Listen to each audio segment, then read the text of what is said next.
Poštovani gledatelji, pratite novo izdanje najvažnijih tjednih vijesti iz svijeta kripta i blockchaina. Dobrodošli u Cryptoverse. Dani iza nas bili su prilično turbulentni, što se naravno odrazilo na sva tržišta, pa tako i na ono digitalne imovine. Kralj kripta, Bitcoin, tjedan je počeo usporom prema $110.000 usred rastućeg optimizma da bi tekući trgovinski pregovori između SAD-a i Kine u Londonu mogli dovesti do pozitivnog ishoda. I činilo se da bi BTC možda mogao napasti svoj trenutni cjenovni rekord blizu $112.000. No, onda je Donaldu Trumpu zatrebalo malo drame, pa je na svojoj društvenoj mreži Truth Socialu ispalio da će trgovinskim partnerima Sjedinjenih država s kojima ne sklopi dogovor uvesti jednostrane carine s početkom primjene 9. sljedećeg mjeseca. I eto pada tržišta. Doduše, relativno blagog u usporedbi s onim u noći s četvrtka na petak, koji je proizašao iz izraelskih napada na Iran. BTC se instantno strušio prema $103.000, a altovi su krvarili i puno snažnije. Preventivni napadi, kako ih nazivaju iz Izraela, izazvat će naravno preventivne odgovore, pa bi bilo pametno, naravno opet preventivno, oprezno trgovati ovih dana. S druge strane, ovakvih smo se Black Swan događaja nagledali u posljednje vrijeme, pa je za očekivati da bi oporavak mogao biti relativno brz, naravno ovisno o daljnjem raspletu događaja. A mi vam danas, između ostaloga, donosimo. Bitcoin skliznuo na $105.000, no i dalje svega 6% udaljen od svog cjenovnog rekorda. Analitičari predviđaju dramatičan porast imovine pod upravljanjem BTC ETF-ova. Vodeći kripto će zasjeniti zlato, poručuje Bloombergov Erik Bakunas. Koliko je realan scenarij u kojem Bitcoin postaje rezervna globalna valuta? Sharplink Gaming kupio 176.000 Ethera za $463 milijuna i postao prva veća Ethereum trezorska kompanija. Vedran Mijatović s YouTube kanala Moj kripto objašnjava kako uzeti zajam na DeFi platformi. A bez da ulazim u bilo kakve aspekte izraelskog napada i zadržim se isključivo na posljedicama po kripto, mora se reći šteta. Jer tržište je doista izgledalo dobro, činilo se da bi konsolidaciji mogao doći kraj, a dodatnu su snagu donijeli i američki podaci o inflaciji koji su pozitivno iznenadili. Naime, indeks potrošačkih cijena CPI i onaj proizvođačkih PPI bili su niži od očekivanja. Konkretno, prema CPI-u inflacija je u svibnju porasla tek 0,1% u odnosu na prethodni mjesec na 2,4%, dok je temeljni CPI, dakle onaj koji isključuje nestabilne cijene hrane i energije, ostao na 2,8%, koliko je iznosio i u četvrtom mjesecu i bio je manje no što su bile prognoze ekonomista. I trebalo je to biti dodatno gorivo za tržište, dvostruki vjetar u leđa za kriptovalute, jer teoretski daje federalnim rezervama prostor za brže i ranije snižavanje kamatnih stopa, što bi pak donijelo priljev likvidnosti u kripto i rizičnu imovinu. Doduše, treba reći da ako je suditi prema FedWatch alatu CME grupe, tržišni akteri gotovo u potpunosti isključuju rezanje kamata na sljedećem sastanku Fedovog odbora za otvoreno tržište, koje je na rasporedu za nekoliko dana, konkretno 18.6. Predviđanja su da bi do smanjenja ipak moglo doći u 9. mjesecu. A Bitcoin se u trenu snimanja emisije trguje oko $105.000 i time je udaljen od svog all-time higha svega 6%. Dakle, iako je korekcija cijene izazvala određenu zabrinutost, one prave panike nije bilo i riječ je o relativno minornom padu. Zasad se čini da tržište apsorbira vijesti bez znakova ozbiljnog urušavanja i dalje funkcionirajući unutar tipičnih granica volatilnosti. Ključna cjenovna razina podrške ostaje naravno onih psihološki važnih i okruglih $100.000, pa bi eventualni pad i svako dulje kretanje ispod 100K moglo signalizirati ozbiljniji test sentimenta. Iako nikako nije isključeno da bi do toga moglo doći, pogotovo s obzirom na migraciju kapitala prema sigurnom utočištu, naravno zlatu, koje je ponovno skočilo iznad $3.400 po unci, ipak se treba prisjetiti sličnih primjera. Recimo, kada je Iran ispalio stotine projektila na Izrael, cijena plemenitog metala je naglo porasla, da bi u sljedećih 48 sati Bitcoin ipak izvedbom nadmašio zlato. Uostalom, već je i sada primjetno da se cijena BTC-a polako stabilizira. A i uvijek prilikom ovakvih povlačenja ne treba izgubiti iz vida širu sliku, a ona kaže da fundamenti da adopcija Bitcoina nikada nije bila jača. Pa da navedem i tu neke fakte. Primjerice, u prva 4 trgovinska dana tjedna samo su američki spot BTC ETF-ovi s tržišta skinuli vodeći kripto u vrijednosti nešto manjoj od $1 milijardu. Dnevno se pak nakon halvinga izrudari 450 bitcoina vrijednog oko $50 milijuna. ETF-ovi su dakle u 4 dana apsorbirali 20-dnevnu operaciju rudara. Pritom treba napomenuti da analitičari očekuju da će apetit ETF-ova samo rasti. Bloombergov Eric Bakunas predviđa dramatičan porast imovine pod upravljanjem Bitcoin ETF-ova uz prognozu da će ona premašiti $1 bilijun. Taj je analitičar primijetio i potpunu promjenu fokusa tržišta, navodeći nitko ne govori o zlatu jer Bitcoin nastavlja dobivati na popularnosti kao preferirano investicijsko sredstvo. Zajednička analiza Geminija i Glassnoda pokazala je pak da centralizirane riznice, uključujući vlade, ETF-ove i javna poduzeća, sada kontroliraju otprilike $668 milijardi vrijedan Bitcoin u optjecaju ili više od 30%. Porast udjela BTC-a u vlasništvu takvih entiteta značio bi da ti subjekti vodeći kripto smatraju strateškim sredstvom pohrane vrijednosti, kaže se između ostaloga u analizi. I to je ono što čini ovaj ciklus potpuno različitim od prethodnih i navodi na spekulacije da bi se doista moglo raditi o svojevrsnom superciklusu, barem Bitcoina.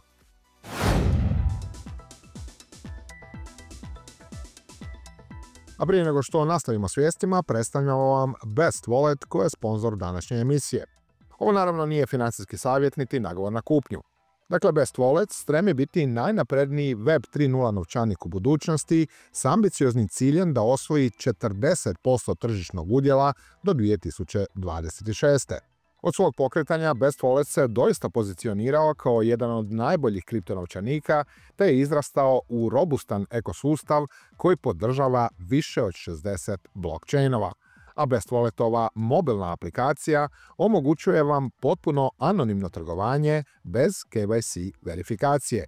Radi se dakle o samoskrbničkom multi-chain novčaniku koji možete koristiti za kupovanje kriptovaluta, pohranu, depozite, slanje, swapanje, prodaju i izradu portfelja.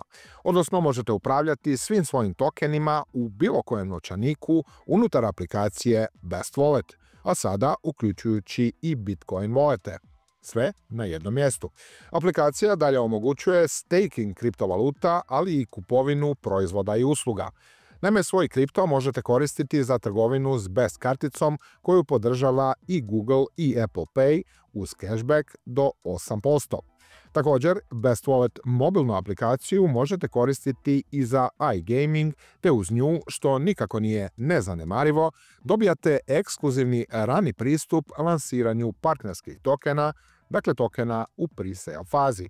Uskoro dolazi značajka koja će korisnicima omogućiti najnovije uvide u tržište, uključujući trending tokene, tržišni sentiment i ažurirane informacije o ključnim projektima, naravno u stvarnom vremenu. Jer pravodobna informacija je ključ za uspješno trgovanje. Sve u svemu, sa svojim višestrukim slučajevima upotrebe i uspostavljenim ekosustavom koji se i dalje razvija, Best Wallet ima sve ono što je potrebno da postane ili ostane top projekt. I za kraj treba reći da još uvijek traje i pre-sale Best Wallet nativnog tokena koji će vlasnicima donijeti cijeli niz pogodnosti. Držanje tokena donosi niže transakcijske naknade prilikom trgovanja, pristup i informacije o novim projektima u najranijoj fazi, viši APY prilikom stakinga raznih kriptovaluta unutar Best Walleta i naravno upravljačka prava. A jedno drugo istraživanje, ono američkog nacionalnog udruženja za kriptovalute, pokazalo je da digitalne valute generalno postaju sve prihvaćenije. Izvješće otkriva da vlasnik kriptovaluta u Americi više nije tehnološki stručnjak u majici s kapuljačom ili netko s Wall Streeta u odjelu. To su i građevinski radnik u Oklahomi, i umjetnik u Chicagu, i baka u Kansasu, i 55 milijuna običnih Amerikanaca koji na neki način koriste kriptovalute. Podaci otkrivaju iznenađujuće široko prihvaćanje kripta bez obzira na dob, spol, prihod ili zanimanje. Dakle, kripto postaje novo normalno. A dio zasluga za to, voljeli ga ili mrzeli, moramo se priznati, nosi i Donald Trump. Iako su motivi prilično suspektni s obzirom na involviranost njegove obitelji i njega osobno u sve pore kripta, peripetije oko službenog mima da ni ne spominjem, američki je predsjednik u prilično kratkom roku povukao neke bitne poteze za industriju digitalne imovine i preokrenuo sentiment TradFi-a prema kriptu. Pojavio se Trump ovaj tjedan video vezom na Coinbase-ovom summitu, pobrojao tamo svoje političke odluke i inicijative kojima je, kako kaže, cilj pozicionirati Sjedinjene države kao lidera u kriptoprostoru, te je najavio skoro izglasavanje ključnog zakona o stablecoinima, poznatog kao Genius. Glasanje u Senatu najavljeno je za utorak, a potom prijedlog zakona seli u Zastupnički dom, gdje se pak trenutno razmatra zasebna verzija. Zastupnički dom i Senat moraju uskladiti svoje suprotstavljene pristupe prije nego što pravila o stablecoinima postanu zakon. A tu treba spomenuti i da stabilne kovanice postaju životinja za sebe i sve bitnija komponenta financijskog sustava, pa su tako divovi poput Amazona i Walmarta najavili moguće izdavanje vlastitih. Trenutno je ukupna kapitalizacija stablecoina nešto više od 250 milijardi dolara, a sukladno rastu popularnosti iz multinacionalne banke Standard Chartereda predviđaju da bi se ona mogla u samo 3 godine popesti na nevjerojatnih 2 bilijuna dolara. A bavio se Trump ovaj tjedan naravno i svojim takozvanim velikim prekrasnim zakonom koji bi mogao povećati američki dug za više od 2,4 bilijuna dolara, ubrzavajući nadolazeću dužničku krizu i povećavajući inflaciju. Zašto je to bitno za kripto? Pa zato jer neki smatraju da će ako ili kada SAD odluči izaći iz duga printanjem dolara, nominalne državne obveznice i gotovina doživjeti eroziju svoje stvarne vrijednosti. Umjetno potisnute kamatne stope i prisilna kupnja obveznica od strane institucija mogle bi dodatno gurnuti realne prinose u negativno područje. I tu na scenu stupa prije svega Bitcoin kao monetarna polica osiguranja protiv dužničke krize, jer Bitcoin je dizajniran da se odupre ovom ishodu. Sa svojom fiksnom ponudom i neovisnošću od vladine monetarne politike nudi ono što fiat valuta ne može, odnosno utočište od financijske represije i degradacije valute. Ili kako je to na spomenutom Coinbase-ovom summitu rekao prvi čovjek te najveće američke kriptoburze, Brian Armstrong, demokracije i diljem svijeta bore se s kontrolom potrošnje. Stoga bi, ako potrošnja previše izmakne kontroli, Bitcoin je zapravo mogao postati nova svjetska rezervna valuta. No, može li se to doista dogoditi? Ako ćemo biti realni, u skorije je vrijeme teško zamisliti takav scenarij s obzirom na i dalje visoku volatilnost BTC-a. Nemojmo zaboraviti da je u prošlom ciklusu Bitcoin dosegao tada rekordnih $69.000 dolara, da bi se u 12 mjeseci povukao za više od 75% na svega $16.000 dolara. Ipak, volatilnost se s povećanom adopcijom smanjuje, a sada svjedočimo jednom zdravijem rastu koji nije generiran ekonomskim mamurlukom pandemijske ere tiskanja novca i poticaja. Naime, istraživanje iz 2021. pokazalo je da je svaki 10. Amerikanac u dobi između 18 i 34 godine dio svojih poticajnih COVID čekova uložio upravo u kriptoimovinu. A altovi su, jadni kakvi već jesu ovaj ciklus, velikom većinom zabilježili puno snažniji poslovni pad od Bitcoina tijekom trenutne korekcije. Možda pozitivno odreagiraju na rođendan Donalda Trumpa koji je u subotu, no trenutno su u crvenom. Iako je bilo pozitivnih vijesti za altcoine. Primjerice, zadnji radni dan tjedna Sharplink Gaming priopćuje da je kupio 176.271 Ether za $463 milijuna i stvorio svoju Ethereum trezorsku rezervu. Sharplink Gaming je tako odlučio krenuti putem strategija, doduše koristeći drugi kripto, predvodeći put u korporativnom usvajanju najvećeg altcoina prema tržišnoj kapitalizaciji. Tvrtka je rasporedila preko 95% svojih Ether udjela za rješenja za staking i likvidni staking, čime je pridonijela sigurnosti Ethereumove mreže, a istovremeno sebi generira pasivni prinos. Vrijedi spomenuti da je ususret kupnji dionica Sharplink Gaminga pala za otprilike 75%. No, to je samo jedna strana medalje. Naime, ista je dionica u prošlom mjesecu skočila nevjerojatnih 1000% nakon što je najavljena strategija akumuliranja Ethera. Što se tjedne izvedbe vodećeg alta tiče, Ether se drži iznad $2.500 s mini rastom od 0,4%. Dnevni pad od 8% radi napada Izraela izbrisao je pak gotovo $30 milijardi kapitalizacije i izazvao val likvidacija na Binance-u. No, ohrabrujući je podatak da kitovi pojačano kupuju. U protekla 2 tjedna prikupili su ukupno 160.736 Ethera vrijednih $421 milijun s prosječnom cijenom od oko $2.620. XRP je u tjednom minusu 2% i ruke mijenja po $2.13. Mogući bi katalizator rasta mogao biti konačni završetak spora Ripple i Komisije za vrijednosne papire i burzu iliti SEC-a. Naime, Ripple i SEC u četvrtak su zatražili od okružnog suda na Manhattanu da dozvoli nagodbu kojom bi Ripple platio $50 milijuna kazne. I slučaj bi tada bio konačno gotov. BNB je na $650 s minimalnim tjednim minusom, a Sol je skliznuo gotovo 5% na $144 nakon što je između ponedjeljka i četvrtka porastao za 10%, a usred spekulacija oko Solana ETF-a. Naime, prema Bloombergovom analitičaru Jamesu Seyfartu, najveće šanse za odobrenje takvih altcoin proizvoda imaju upravo Solana i Litecoin, a slijede XRP i HBAR. Mnogi vjeruju da bi prvi mogao biti Solanin, s obzirom da je SEC zatražio od potencijalnih izdavatelja da dostave izmenjene S1 obrasce unutar sljedećih nekoliko dana. Zanimljivo, SEC je zatražio od izdavatelja da ažuriraju formulacije koje se odnose na otkup u naturi, ali i kako će izdavatelji pristupiti stakingu, što bi moglo implicirati da se regulator čini otvorenim za uključivanje stakinga u Solana ETF-ove. Bila bi to prekretnica jer Ethereumovim ETF-ovima staking za sada nije dozvoljen, ali i snažan dodatni faktor privlačenja investitora.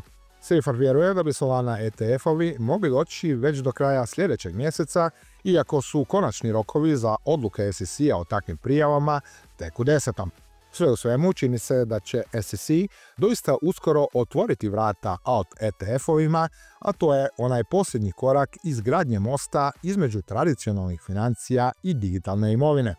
Drugim riječima, sve brokerske kuće moći će nuditi izravno spot trgovanje kriptovalutama kroz ETF-ove i kripto tada doista postaje mainstream. Ne samo Bitcoin, već i odabrani altovi. Stoga ne čudi objava na X-u već spomenutog Bakunasa u kojoj između ostaloga kaže: spremite se za altcoin ETF ljetom. No da se vratimo izvedbi vodećih altova. Doge je u tjednom minusu 3,3% s cijenom od 17 centi, a TRX mijenja ruke po 27 centi i u tjednom je padu 3,2%. Gubitnik tjedna od najvećih je Cardanoova ADA koja je ispala iz top 10, a trenutno se trguje po 63 centa s minusom od gotovo 5%. A najveći su pak dobitnici u prvih 100, Kaya, Uniswap, SPX, Hyperliquid i Aave. Drugu stranu predvodi Sonic, a slijede TIA, Jupiter, Story i FET.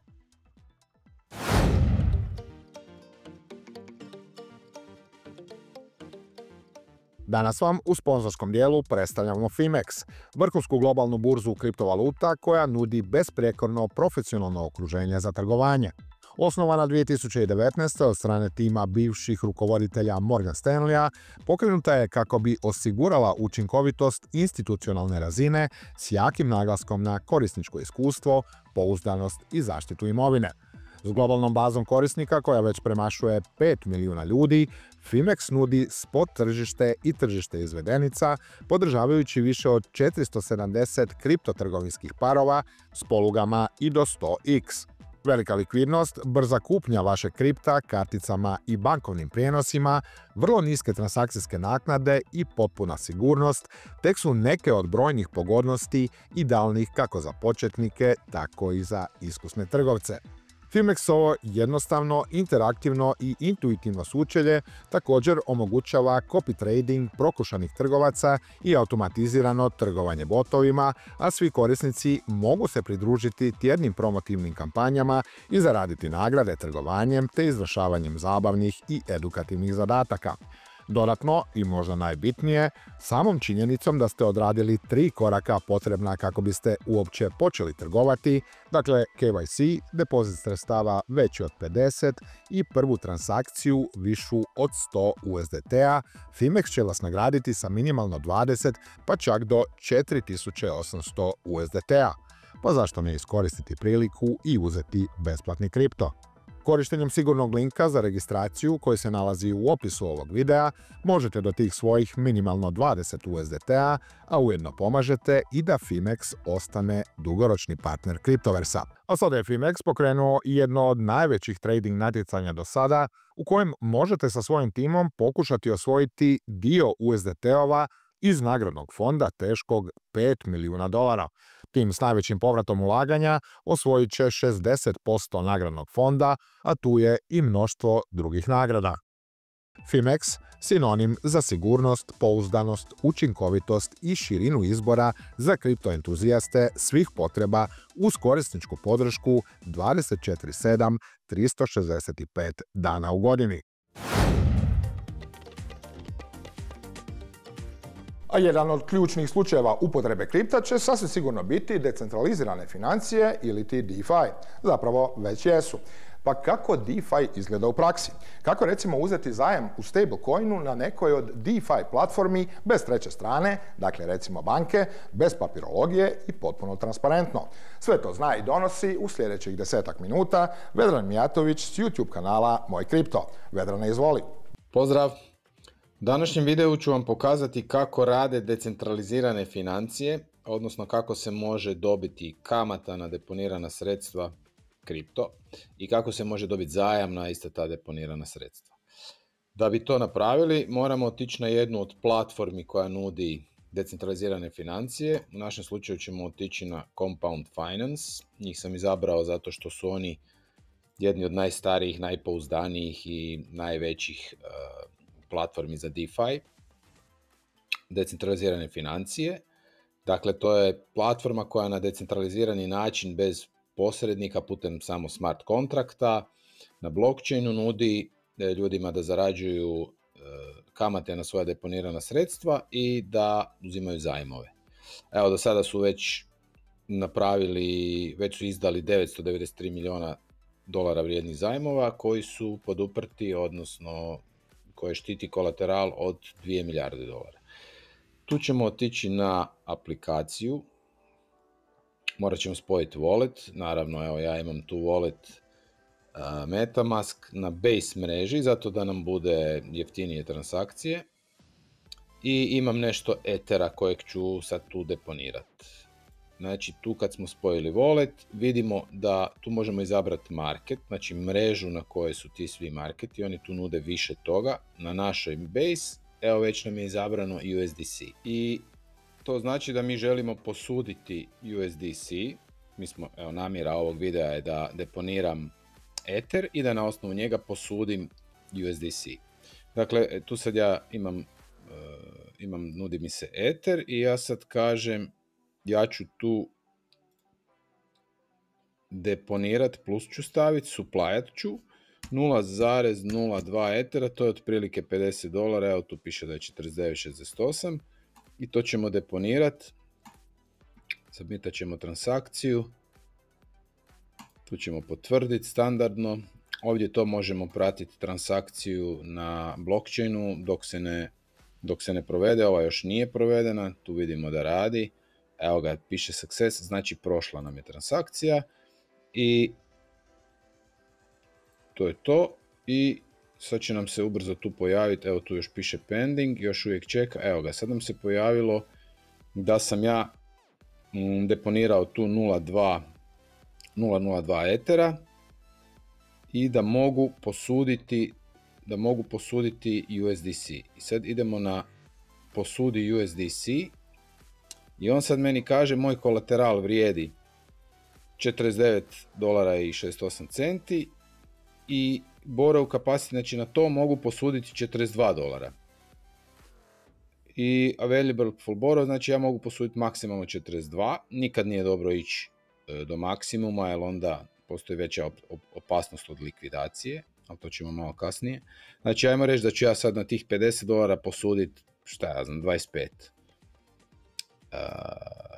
To, i ja sam sad, evo ovdje moj kapacitet je do ovdje, ali ja sam išao negdje na neku konzervativnu varijantu, tu sam 56% kapaciteta iskoristio, i sad kažem, molim te, posudi mi taj USDC, confirmaj, i čekamo da mi da USDC.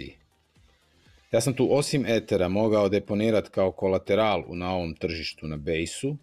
Su mi nudili da mogu još i ovaj tu neki poseban BTC, pa neki repani staked ETH. To su sve neki tokeni koji nastaju od toga kad stakate ili kad negdje založite ili negdje stavite neki Ether ili nešto, onda nastanu derivati tih tokena koji donose prinose i to su sad ovi tu tokeni. No dobro, i ja sam sad zapravo posudio, ajmo vidjeti da li mi je to sad došlo u novčanik. Tokens je, evo vidite, USDC $24.90 vrijedi, a to je $25. Znači, ja sam založio $50 Ethera i posudio od njih $24.90 vrijedan, odnosno $25 USDC-a. Ja sad s tim USDC-em raspolažem kako god hoću. Evo, i sad vidimo da sam ja od mog ukupnog kapaciteta iskoristio samo 56%, znači još mogu posuditi, ali rekli smo da nećemo ići, da nas ne likvidira prerano. I sad kaže liquidation point, kad moj kolateral padne na $27.88, oni će mene likvidirati.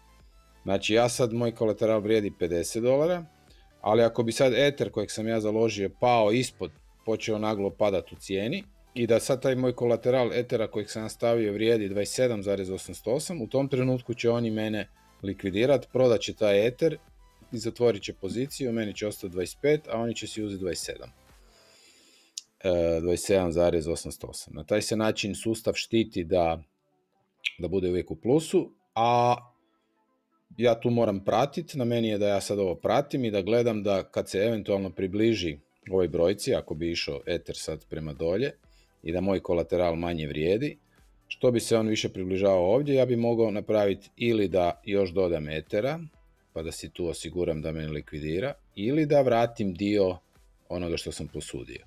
Tako da uvijek budem iznad te granice za likvidaciju. Ima to još puno stvari na ovoj platformi, tu su cijela tržišta koje oni nude, zapravo koje tokene, vidite da je ukupan supply skoro $3 milijarde. Na Ether mreži nude ove parove, pa onda na Optimism mreži ove, Unichain, Polygon, ima tu toga dosta.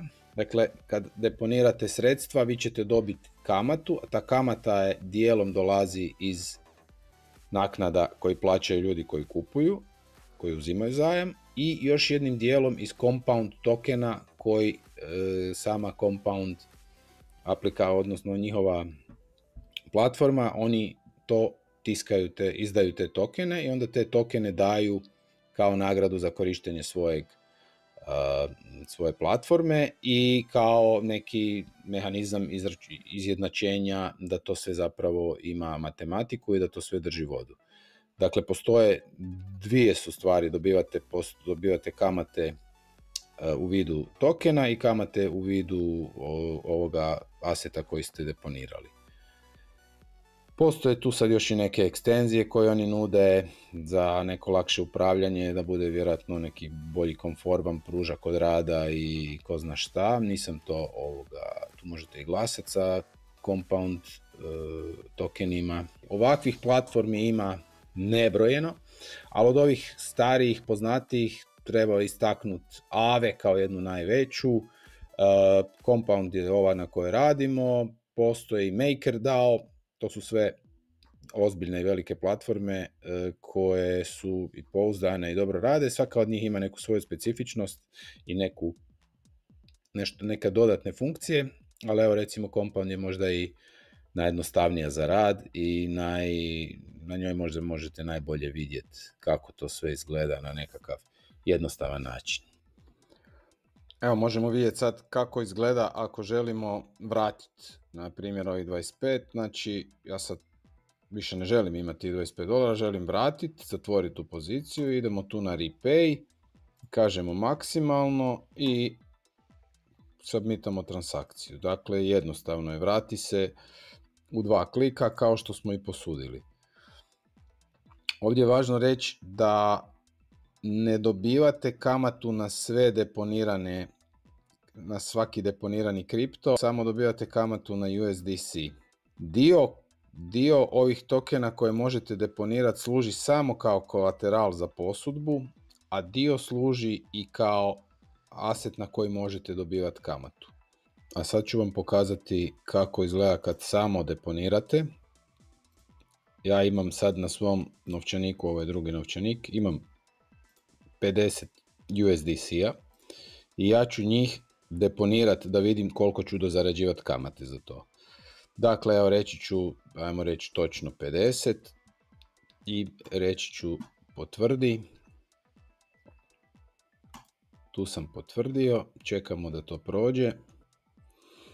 Evo, kad je transakcija prošla, mi smo tu deponirali $50 i ja na to dobivam 4,22% godišnju kamatu, od čega dio dobivam u USDC-u, a dio u Compound tokenima. To se vidi, ovaj naranđasti dio su Compound tokeni, a ovaj drugi dio, zeleni, veći dio je znači to je kamata, a ovo dolazi iz tokena, iz emisije tokena, a te tokene ćemo vidjeti tu gore, Total Comp, znači tu će nam se akumulirati tu ćemo vidjeti da imamo tokene koji su došli sa naslova kamate. I kad više ne želite iz nekog razloga, onda možete to naravno vratiti nazad, kažete withdraw, povuci nazad, submitaj transakciju i ista je stvar i završili ste, vratili ste si $50 u novčanik i to je to. Evo ga, to bi bilo to. Pa ako vam je ovo bilo korisno, molim vas da lajkate i da se pretplatite na kanal, pa se vidimo u nekom novom videu. Vedrane, puno ti hvala na ovom videu. A vi, poštovani gledatelji, kojima se ovakav sadržaj sviđa, Vedrana, kao što rekoh i ranije, možete zapratiti na YouTube kanalu Moj kripto, na kojem redovito objavljuje korisne how-to kripto klipove. I bilo bi ovo sve i od nas. U tjednom se pregledu vidimo ponovno za tjedan dana u isto vrijeme na istom mjestu. Lijep pozdrav od ekipe Kriptoversa.